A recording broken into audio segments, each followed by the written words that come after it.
Good day, everyone. Welcome to our Health and Family Life Education class. Today, we're going to begin with a lovely game of 1, 2, 3 red light. So, I am going to be calling 1, 2, 3 red light. Now, if you move on the red light and I see you, you'll have to go straight to the beginning. Okay? Get that? But the first person that reaches and touches me will be the winner of the game. I know you can play it, so let's go. 1, 2, 3, red light! Ah, I caught you, but that was just the trial run. So, good, let's get into it. 1, 2, 3, red light. Ah, I caught you. Right back to the beginning, Ashike. Okay, let's go again. 1, 2, 3, red light. Oh, good. You all got good. Again. 1, 2, 3, red light. Ah, Nivek, there you are. Right back around there. 1, 2, 3, red light. Good, everybody got it. One more time. 1, 2, 3, red light. Ah, you got me. You are the winner. Well done, Ryan. Nice. Okay, I know you feel good and ready for your lesson. Yes, you are. So, let's get into it. Today, our theme is sexuality and sexual health. Our topic, together we can make a difference. Don't discriminate. And our value is care. Our dominant life skill is advocacy. Now I know these things are not strange to you, right? Good. So let's get into the objectives of the day's lesson. Number 1, assess the impact of stigma and discrimination on persons living with HIV. 2, demonstrate care towards persons living with HIV. And 3, display advocacy skills to show support for persons living with HIV in a manner that shows care. Now, with every health and family life education lesson, we have a problem statement.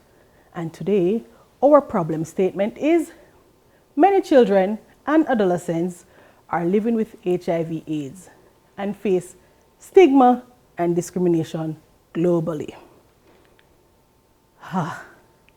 Now, have you ever seen anything looking like this?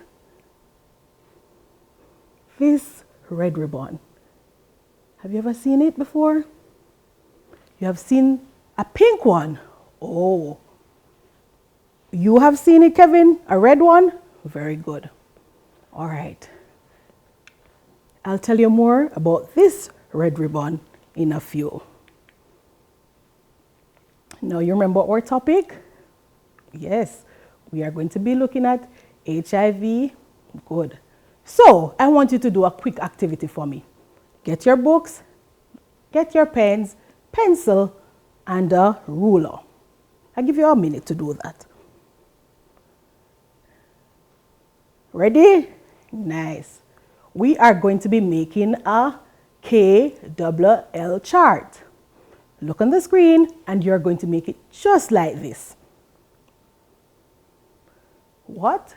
Yes, we are going to write in one of the columns what you know about HIV, the next column, what you want to know, and the last column, what you have learned.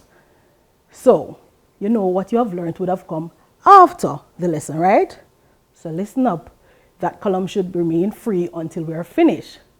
So quickly, take some time, write 5 things that you know about HIV and 5 things you want to know about HIV.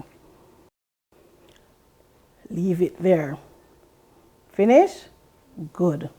Before we do anything at all, I have this story that I want to tell you. Whoa, it's a story that Man, someone shared with me and I found it very interesting. Listen, it's about a young girl about your age. Her name is Emily. Yes, her name is Emily. Now, Emily is HIV positive. And you know, one day, Emily, like, you know how school would start back September? She found out about her AIDS status a few days before, and then school is going to start. So Emily, you know, have a lot of things on her mind, thinking about what is going to happen. And then, pop, school time. So you know how children are, right? So Emily went on the bus and went to school. When she reached school, she was just so uncomfortable.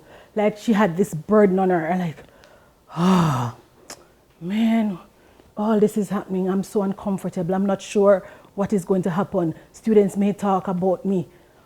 But Emily went to her teacher and she shared with her.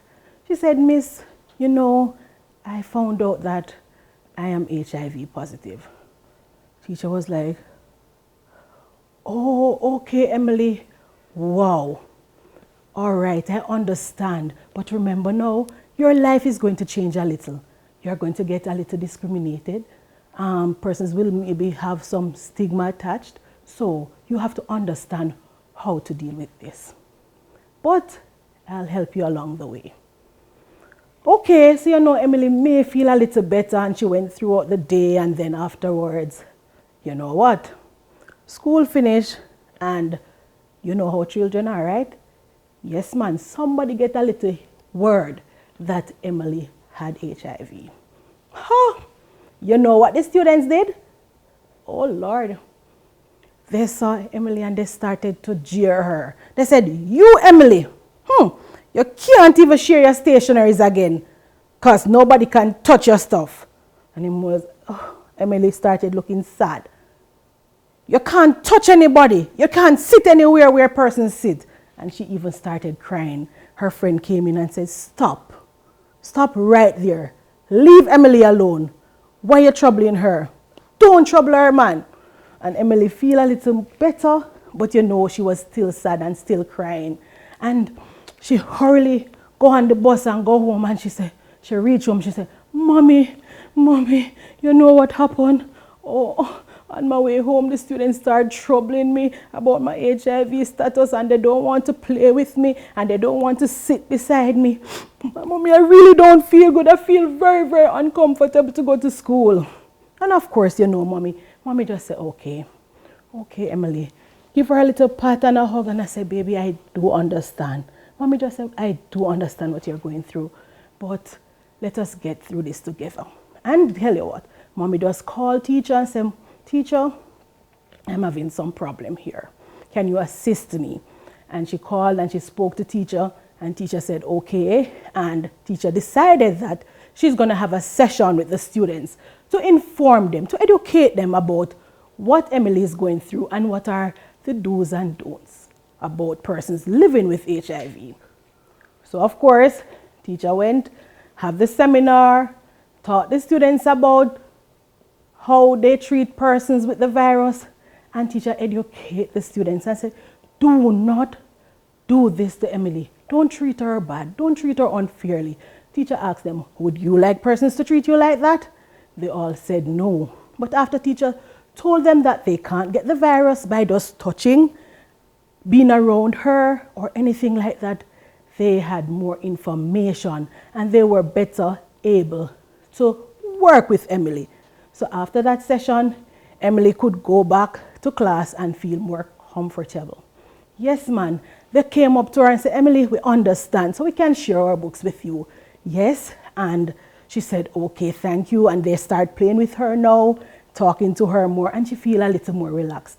But still, you know, she would have a little reservation. But in time, if we do what is right, then Emily will feel better. What do you think about that story? Quite interesting, right? And you see how people treat persons with HIV differently?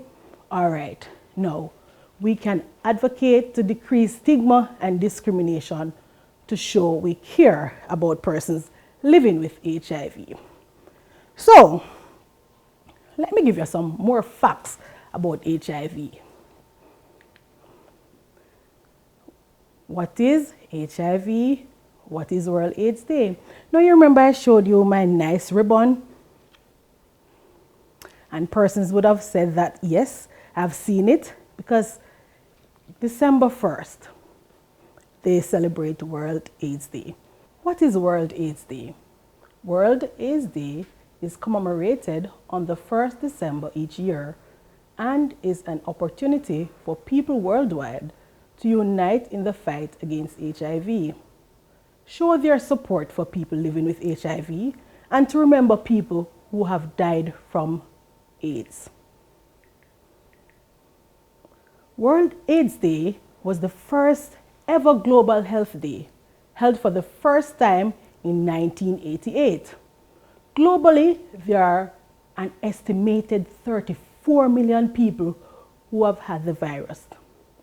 Despite the virus only being identified in 1984, more than 35 million people have died of HIV or AIDS, making it one of the most destructive pandemics in history.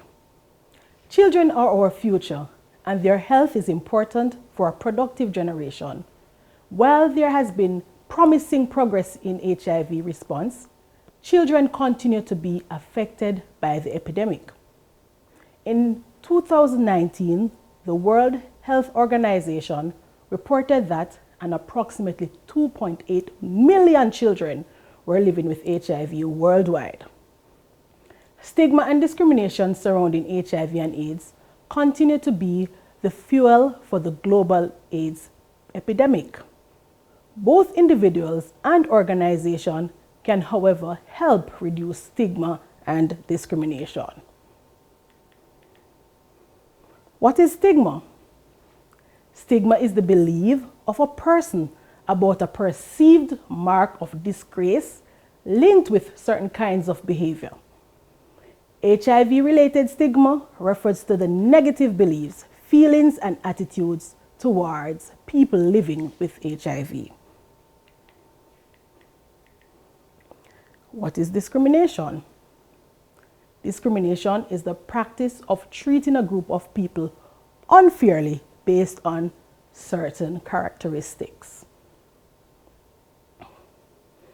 HIV/AIDS-related stigma refers to the unfair and unjust treatment of people either living with or associated with HIV/AIDS. Discrimination follows stigma and is the unfair and unjust treatment of an individual based on his or her real or perceived HIV status. Stigma and discrimination breach fundamental human rights. When stigma exists, people often prefer to ignore their real or perceived HIV status. This can lead to the risk of faster disease progression for themselves and also to the risk of them spreading HIV to others. We must educate to prevent all sexually transmitted infections, including HIV, but we must also advocate against stigma and discrimination to help to decrease the global spread of HIV and AIDS. Here are some more facts for you to remember. HIV, human immunodeficiency virus, is the virus that causes AIDS, acquired immune deficiency syndrome. You cannot tell if a person has HIV just by looking. And most importantly, HIV is not transmitted in the air by sneezing. It is not COVID. HIV is transmitted from one person to another through exposure of blood. So, tattoos, body piercing, and sharing needles or razors are dangerous and can expose a person to HIV and other blood-borne diseases. Now, abstinence is the best way to prevent STIs and HIV. Let me say that again. Abstinence is the best way to prevent STIs and HIV.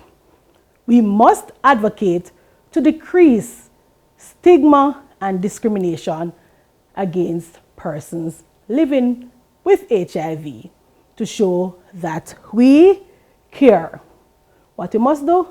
Advocate for persons to show what? Care. All right. So what are talking about advocate? What is to advocate? And do you remember when I introduced the topic, I said that our dominant life skill was advocacy?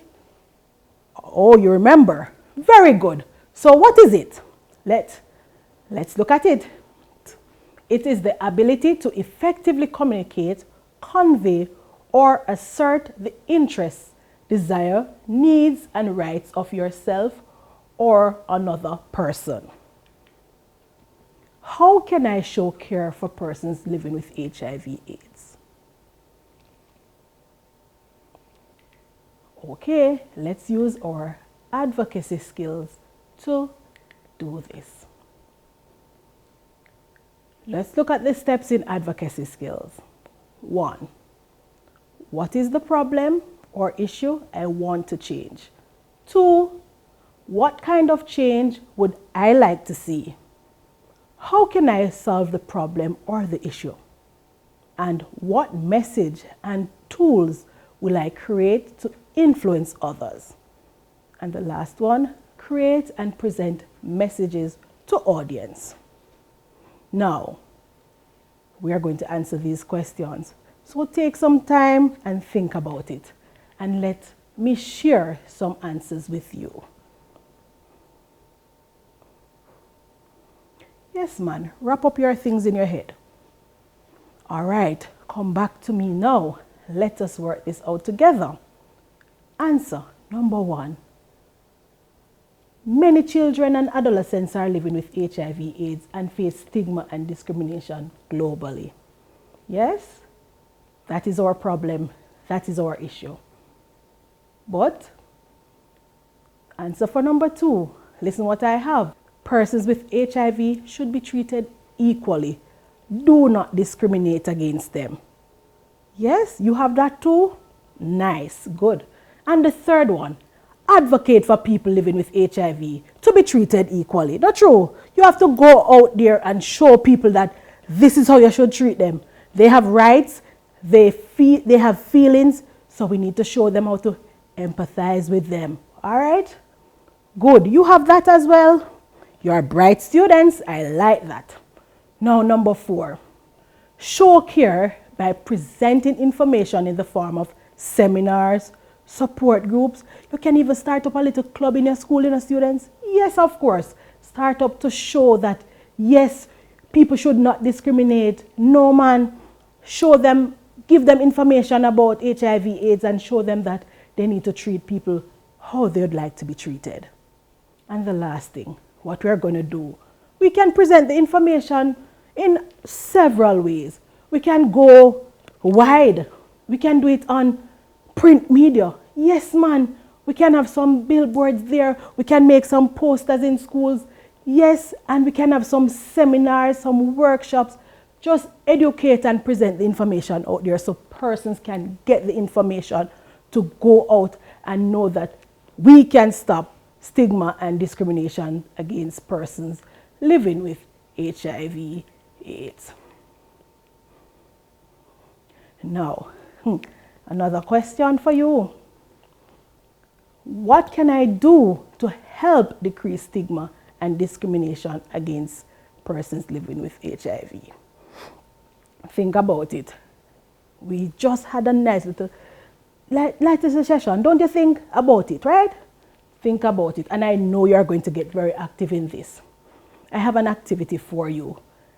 So you see, look on the screen. What you're seeing here. I want you to do this for me.